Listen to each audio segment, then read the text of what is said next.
इस साल में एक छोटे से गांव में सुबह का एक खूबसूरत मंजार था। गांव की ठंडी हवाएं, धीरे धीरे उगता हुआ सूरज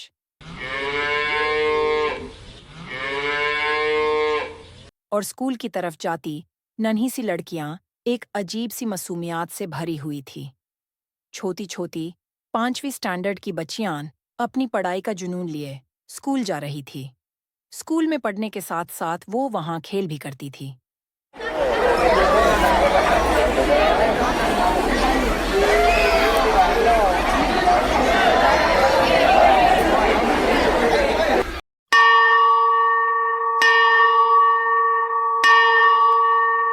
जैसे ही स्कूल की छुट्टी की घंटी बजी, सभी लड़कियां अपने घर की तरफ खुशी से भागती हैं। लेकिन उनमें से 5 लड़कियां एक अलग रास्ता चुन लेती हैं। दोपहर का वक्त था और गर्मी भी थी, तो उन्होंने सोचा, क्यों ना तालाब पर चला जाए। तालाब का पानी दिन की चमक में चमक रहा था। वो तालाब के पास पहुंचती हैं और बिना कुछ सोचे पानी में कूद जाती हैं। पास पास खेलते हुए, मजे लेते हुए, एक दूसरे पर पानी फेंकते हुए वो लड़कियां बहुत खुश हो रही थी। तभी अचानक एक लड़की जोर से चिल्लाती है। सब लड़कियां घबरा जाती हैं और उस लड़की के पास पहुंचती हैं जो डर और दाढ़ से कांप रही होती है। उसकी टांग से खून बह रहा होता है और ध्यान से देखा तो पता चलता है कि उसके टांग पर किसी औरत के दांतों के निशान हैं। अब जो लड़कियां थोड़ी देर पहले तक हंस रही थी, वो सभी दरी दरी सी हो जाती हैं। उसी वक्त लड़कियों को तालाब के बीच में कुछ अजीब सा दिखाई देता है। एक बहुत ही डरावनी औरत, लंबे और घने काले बालों में छुपी हुई, पानी के अंदर धीरे धीरे घूम रही थी। यह देखते ही लड़कियां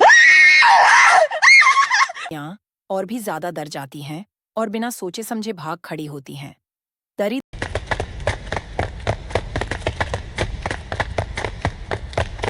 दरी दरी सी लड़कियां अपने घर पहुंचती हैं और अपने माँ बाप को सब कुछ बताती हैं।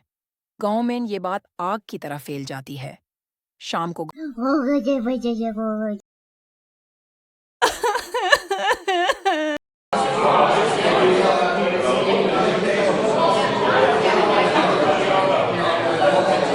आती है।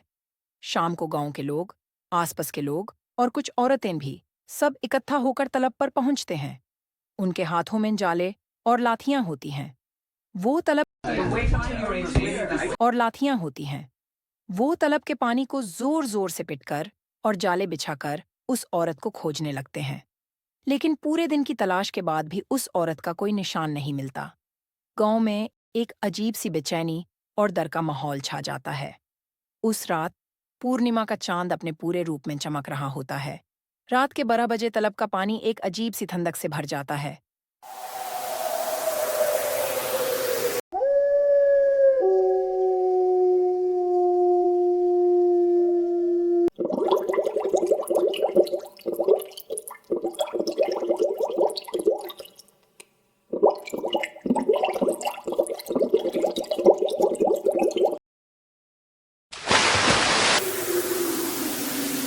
धीरे धीरे एक औरत पानी से उभरने लगती है।